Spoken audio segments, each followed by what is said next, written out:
আসসালামু আলাইকুম। সম্মানিত দর্শক, কেমন আছেন সবাই? আশা করি দেশের বর্তমান এই রাজনৈতিক পরিস্থিতিতে আপনারা ভালো আছেন। আজকে এমন একটা বিষয় নিয়ে কথা বলবো, যা নিয়ে পাড়ার চায়ের দোকান থেকে শুরু করে সোশ্যাল মিডিয়া সব জায়গাতেই কিন্তু এক অদ্ভুত হাসাহাসি আর ট্রোল চলছে। একটি নতুন সরকার যখন ক্ষমতায় আসে, তখন প্রথম কয়েক মাসকে রাজনৈতিক ভাষায় বলা হয় হানিমুন পিরিয়ড। মানুষ এই সময়টায় সরকারকে একটু ছাড় দেয়, তাদের কাজ করার সুযোগ দেয় এবং কিছুটা আশায় বুক বাঁধে। কিন্তু এই মাত্র 2 মাসের মাথায় আমরা আসলে কি দেখছি? চারিদিকে কান পাতলেই শুধু একটা শব্দ শোনা যাচ্ছে: কার্ড, ফ্যামিলি কার্ড, কৃষক কার্ড, ডিজেল কার্ড, আর সবশেষ গৃহিণীদের জন্য এলপিজি কার্ড। বিষয়টা এমন পর্যায়ে চলে গেছে যে জনগণ এখন এগুলো নিয়ে চরম পর্যায়ে উপহাস করছে। মানুষের ভেতরে দ্রব্যমূল্য আর সংকট নিয়ে একটা চাপা ক্ষোভ তো আছেই, কিন্তু তার চেয়েও বড় কথা হলো সরকার মানুষের কাছে রীতিমতো হাসির পাত্রে পরিণত হয়েছে। আর ইতিহাস সাক্ষী, যখন কোনো সরকার তার গাম্ভীর্য হারিয়ে জনগণের কাছে স্রেফ কৌতুক কিংবা হাসির পাত্র হয়ে যায়, তখন সেই সরকারের ভবিষ্যৎ কিন্তু খুব একটা সুখকর হয় না। সুপ্রিয় দর্শক, একটু পেছনের দিকে তাকালে আমরা কিন্তু দেখতে পাই বিগত বছরগুলোতে আওয়ামী লীগ সরকারের সময়ে দেশে কিন্তু একটা নির্দিষ্ট সিস্টেম দাঁড়িয়ে গিয়েছিল। সেখানে ভালো মন্দ, ভুল ত্রুটি বা অনেক সমালোচনা হয়তো থাকতো বা হতো, কিন্তু রাষ্ট্র পরিচালনার একটা ধারাবাহিকতা ছিল, একটা মজবুত ভিত্তি তৈরি হয়েছিল। অর্থনীতি একটা মুক্ত বাজারের দিকে এগোচ্ছিল এবং বড় বড় মেগা প্রজেক্ট বা উন্নয়নের একটা দৃশ্যমান কাঠামো মানুষের তখন সামনে ছিল। কিন্তু এখন মনে হচ্ছে সবকিছু যেন একদম একটা ঝড়ে এলোমেলো হয়ে গেছে। চট্টগ্রামের আঞ্চলিক ভাষায় যাকে বলে লটর বটর অবস্থা। এখন যারা ক্ষমতায় এসেছেন, তারা শুরুতেই সেই পুরনো ব্যবস্থাকে ঢেলে সাজানোর কথা বললেন, কিন্তু বাস্তবে কি হলো? তারা এমন সব সিদ্ধান্ত নিচ্ছেন যা দেখে আসলে মনে হচ্ছে আমরা সামনে এগোনোর বদলে আবার সেই 70 দশকের রেশনিং যুগে ফিরে যাচ্ছি। সুপ্রিয় দর্শক, মুক্তবাজার অর্থনীতিতে কিন্তু মানুষের স্বাধীনতা থাকে। একজন মানুষ নিজের মেধা ও পরিশ্রমে আয় করবেন, নিজের ইচ্ছে মতো খরচ করবেন। আর রাষ্ট্রের কাজ হলো শুধু পলিসি তৈরি করা এবং নজরদারি করা। সিঙ্গাপুর, দুবাই বা ইউরোপ, আমেরিকার দিকে তাকালে আমরা এই চিত্রটাই কিন্তু দেখি। বিগত 1 দশকে আমাদের দেশও কিন্তু অনেকটা সেই পথেই হাঁটছিল। মানুষের ক্রয় ক্ষমতা বাড়ছিল, বাজার উন্মুক্ত হচ্ছিল, কিন্তু হঠাৎ করে এই একের পর এক কার্ড দেওয়ার মানে কি? কার্ড বা রেশনিং তো তখনই দেওয়া হয় যখন দেশের চরম অভাব থাকে, যখন সাপ্লাই থাকে সামান্য কিন্তু চাহিদা থাকে সীমাহীন। এর মানে কি আমরা কিউবা বা উত্তর কোরিয়ার মতো কোনো সমাজতান্ত্রিক বদ্ধ অর্থনীতির দিকে যাচ্ছে? এই প্রশ্নটা কিন্তু এখন সচেতন মহলে খুব বড় সড়ো হয়ে সামনে চলে এসেছে। নেতৃত্বের একটা নিজস্ব ওজন থাকে, একটা ভারিক্কি চাল থাকে। একজন রাষ্ট্রনায়ক বা সরকার প্রধানকে সবসময় তার আশেপাশের সাধারণ মানুষের চেয়ে চিন্তায়, মননে এবং দূরদর্শিতায় অনেক এগিয়ে থাকতে হয়। পৃথিবীর ইতিহাসে আমরা যদি তাকাই, তাহলে সম্রাট আকবরের কথা ধরতে পারি। তারা হয়তো প্রথাগত অক্ষর জ্ঞান ছিল না, কিন্তু তিনি খুব ভালো করে জানতেন কিভাবে একটা সুবিশাল সাম্রাজ্য চালাতে হয়। তার রাজদরবারে নবরত্ন ছিল, তৎকালীন শ্রেষ্ঠ জ্ঞানী, পণ্ডিত, সাহিত্যিক আর অর্থনীতিবিদদের তিনি নিজের পাশে রেখেছিলেন। কারণ একজন মানুষের পক্ষে পৃথিবীর সব জ্ঞান অর্জন করা কিন্তু কোনোভাবেই সম্ভব নয়, কিন্তু সঠিক পরামর্শক বেছে নেওয়ার প্রজ্ঞা একজন প্রকৃত নেতা অবশ্যই থাকতে হয়। কিন্তু বর্তমান নীতি নির্ধারকদের দিকে তাকালে আমরা আসলে কি দেখি? যারা নেতৃত্ব দিচ্ছেন তাদের চারপাশে এমন কোনো প্রজ্ঞাবান, অভিজ্ঞ বা পণ্ডিত ব্যক্তির উপস্থিতি কিন্তু মোটেই চোখে পড়ছে না। বরঞ্চ মনে হচ্ছে কিছু অনভিজ্ঞ মানুষ মিলে একটা স্টেজ শো করছেন, যেখানে সস্তা হাততালি কোরানোটাই তাদের মূল লক্ষ্য। দর্শক, রাষ্ট্র পরিচালনা আর সস্তা পাবলিসিটি কিন্তু এক জিনিস নয়। রাস্তায় হুট করে গাড়ি থামিয়ে কোনো উৎসুক জনতার সাথে ছবি তুললেই যে একজন মহান নেতা হওয়া যায়, বিষয়টা কিন্তু এত সোজা নয়। এসব চমক হয়তো সাময়িক বিনোদন দেয়, কিন্তু দিন শেষে মানুষের পেটের ক্ষুধা বা রাষ্ট্রের কাঠামোগত সংকট মেটায় না। এগুলো সাধারণ মানুষ কিন্তু খুব ভালো করেই জানে এবং বুঝে। যখন সস্তা কাজ দিয়ে রাষ্ট্রের মূল সংকটগুলো ঢাকা দেওয়ার চেষ্টা করা হয়, মানুষ তখন সেটা ধরে ফেলে এবং ঠিক তখনই শুরু হয় ট্রল। আর এখানে কিন্তু লুকিয়ে আছে সবচেয়ে বড় বিপদের সংকেত। দেখুন সুপ্রিয় দর্শক, ইতিমধ্যে কিন্তু আমরা জনগণের মধ্যে এই বিষয়গুলো নিয়ে ব্যাপক আলোচনা সমালোচনা দেখতে পাচ্ছি। সামাজিক যোগাযোগ মাধ্যম খোলার পর আপনি কিছুক্ষণ স্ক্রল করার পরই কিন্তু এই বিষয়গুলো আপনার সামনে চলে আসবে। এবং যখন একজন সাধারণ মানুষ দেখে যে দেশের একজন শীর্ষ ব্যক্তি বা সরকার প্রধান অথবা মাননীয় প্রধানমন্ত্রীকে এরকম ট্রল করে সামাজিক যোগাযোগ মাধ্যমে ছড়িয়ে দেওয়া হচ্ছে, তখন সে কোনো কিছু ভাবুক, কোনো কিছু বুঝুক অথবা কোনো কিছু তার মধ্যে আসুক বা না আসুক, সে ধরে নিবে যেহেতু এই বিষয়টি বর্তমান সরকার প্রধানের সাথে ঘটছে, তার মানে এই সরকার প্রধান দেশ পরিচালনা করতে পারছেন না। কারণ বর্তমান সময়ে আমরা যে যুগে বসবাস করি, এই যুগে নেগেটিভ জিনিসটাই কিন্তু সবার আগে ছড়িয়ে পড়ে। এখন একজন সরকার প্রধানকে নিয়ে যখন এমন নেতিবাচক প্রভাব সমাজের সাধারণ মানুষের কাছে পৌঁছে যায়, তখন সাধারণ মানুষের ক্ষোভ যে পরিমাণে রয়েছে সেটা কিন্তু আরো বাড়তে থাকে এবং সেই ক্ষোভ বাড়তে বাড়তে এক সময় সাধারণ মানুষের মনের ভিতরে যে আস্থা ছিল, সেই আস্থার সর্বশেষ অংশটুকু কিন্তু কেড়ে নেয় কিংবা সেটিকে ধ্বংস করে দেয়।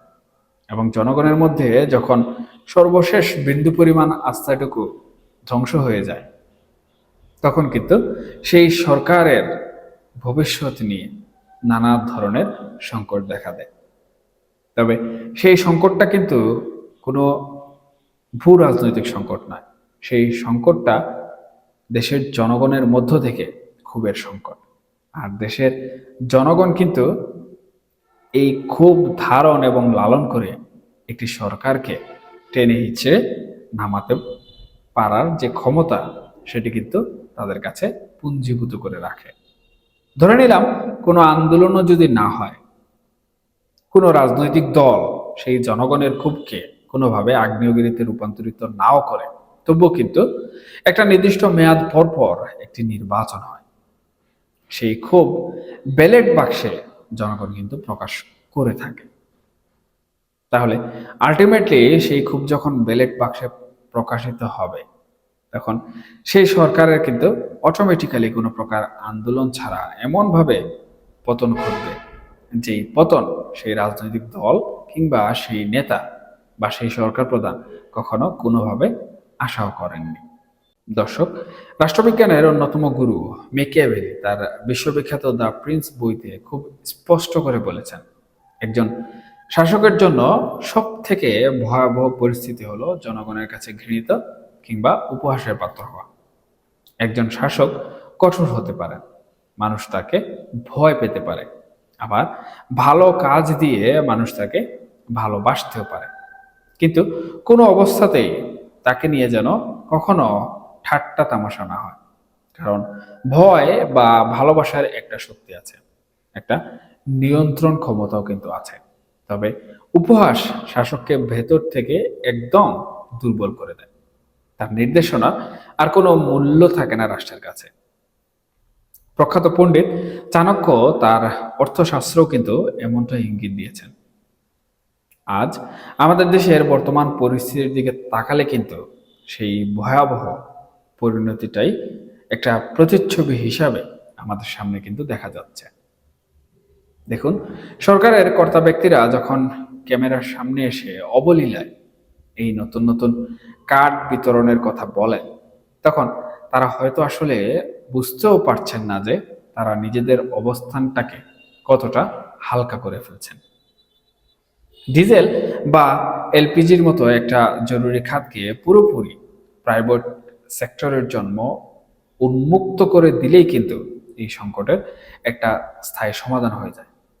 বাজারে যখন প্রতিযোগিতা থাকে, তখন বাজার এমনিতেই স্থিতিশীল হয়। বিগত সরকারের দীর্ঘ সময় কিন্তু আমরা এই মুক্তবাজারের সুফল অনেকটাই দেখেছি, কিন্তু তা না করে পুরো নিয়ন্ত্রণ নিজেদের হাতে রেখে সাধারণ মানুষকে কার্ড হাতে লাইনে দাঁড় করানোর এই যে মানসিকতা, এটা মূলত এক ধরনের প্রশাসনিক দেউলিয়াপনা ছাড়া আর কিছুই হতে পারে না। দেখুন সুপ্রিয় দর্শক, আমাদের দেশের যারা মানুষ, সেই মানুষ কিন্তু এখন আর আগের মতো নেই। তারা গত 15 বছরে ডিজিটাল বাংলাদেশের সুফল পেয়েছে। গ্লোবাল অর্থনীতির সাথে যুক্ত হয়ে তাদের চিন্তাধারার ব্যাপক প্রসার ঘটাতে সক্ষম হয়েছে। তাদের কাছে যখন এখন সমাধান হিসাবে ফ্যামিলি কার্ড বা এলপিজি কার্ডের মূলা ঝুলানো হয়, তখন তারা কিন্তু চরম বিরক্ত হয়।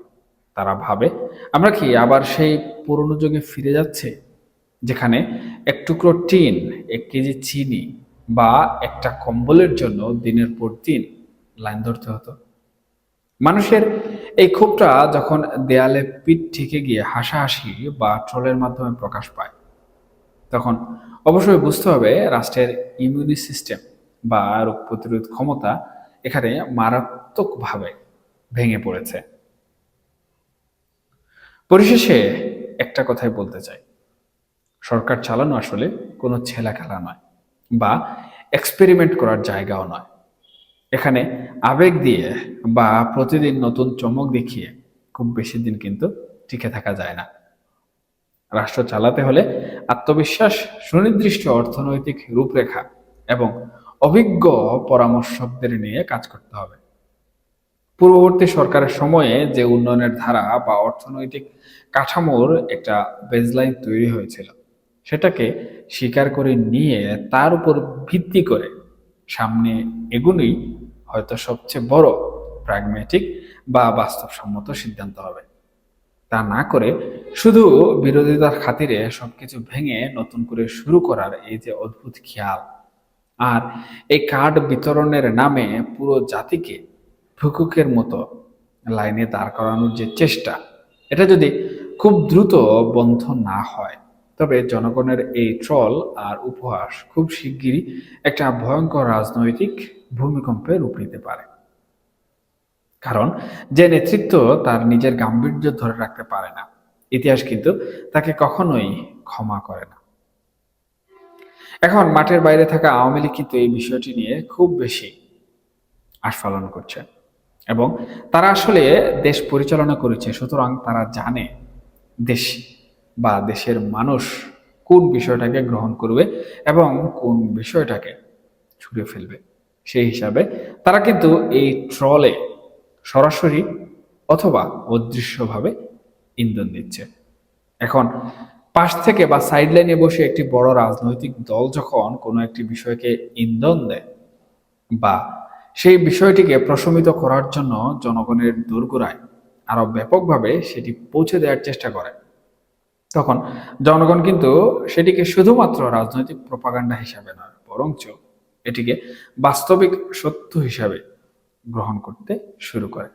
আর যখন জনগণ কোনো একটি বড় রাজনৈতিক দল যারা মাঠের বাইরে থেকে এই ধরনের কর্মকাণ্ড জনগণের দোরগোড়ায় পৌঁছে দিচ্ছে এবং এটার নেগেটিভ যে রিভিউ রয়েছে সেই রিভিউটি জনগণের কাছে পৌঁছে দেয়, তখন কিন্তু জনগণ অটোমেটিক্যালি যারা পৌঁছে দিচ্ছে তাদের সময়কার যে সিস্টেমগুলো ছিল সেই সিস্টেমের সাথে বর্তমান সিস্টেমের একটা তুলনা করা শুরু করে বা ওজন করা শুরু করে, এবং সেই ওজনটাই মূলত বর্তমান সরকার বা যারা দেশ পরিচালনা করছে তাদের জন্য একটা ভয়ঙ্কর পরিণতি ডেকে আনতে পারে।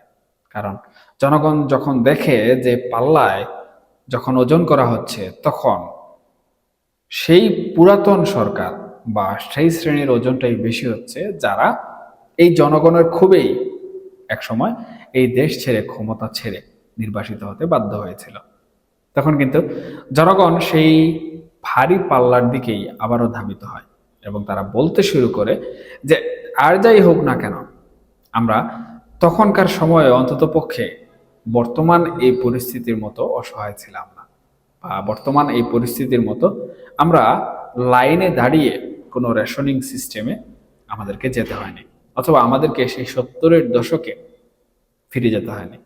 তার মানে সেই পতিত সরকারই আমাদের জন্য হয়তোবা ভালো ছিল, এবং অদূর ভবিষ্যতে এই সরকারই আমাদের হয়তোবা আরো বেশি উন্নয়নের দিকে নিয়ে যাবে।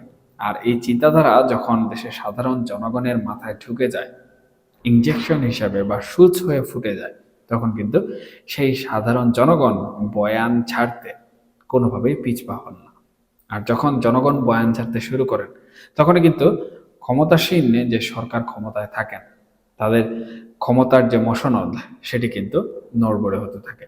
আর ক্ষমতার মসনদ যখন নড়বড়ে হয়ে কাঁপতে শুরু করে, তখন কিন্তু বোঝা যায় যে হয়তোবা কোনো না কোনো এক সময় সেই ক্ষমতার চেয়ার সেই ভূমিকম্পে বা সেই কম্পনে ভেঙে পড়বে। আর এই ভেঙে পড়ার অপেক্ষায় কিন্তু মাঠের বাইরে দাঁড়িয়ে আছে পতিত সেই পুরাতন ক্ষমতাসীন বড় রাজনৈতিক দল। তারা সুযোগ সন্ধানে রয়েছে, সুযোগটা আসলেই তারা সেই সুযোগ লুফে নেওয়ার চেষ্টা করবে। এবং এটি আমি মনে করি আওয়ামী লীগের সব থেকে বড় ট্রাম্প কার্ড বা খেলার হাতিয়ার। মাঠে না থেকেও তারা বর্তমান সময়ে মাঠের সব খেলা নিয়ন্ত্রণ করছে, এমনকি মাঠের সব খেলার ফলাফলও কিন্তু তারা নিয়ন্ত্রণ করছে। এমনকি শুধু সরকার দল নয়, বিরোধী দলের কার্যক্রমকেও কিন্তু তারা সময় বুঝে বাড়িয়ে দিচ্ছে, আবার সময় বুঝে কমিয়ে দিচ্ছে।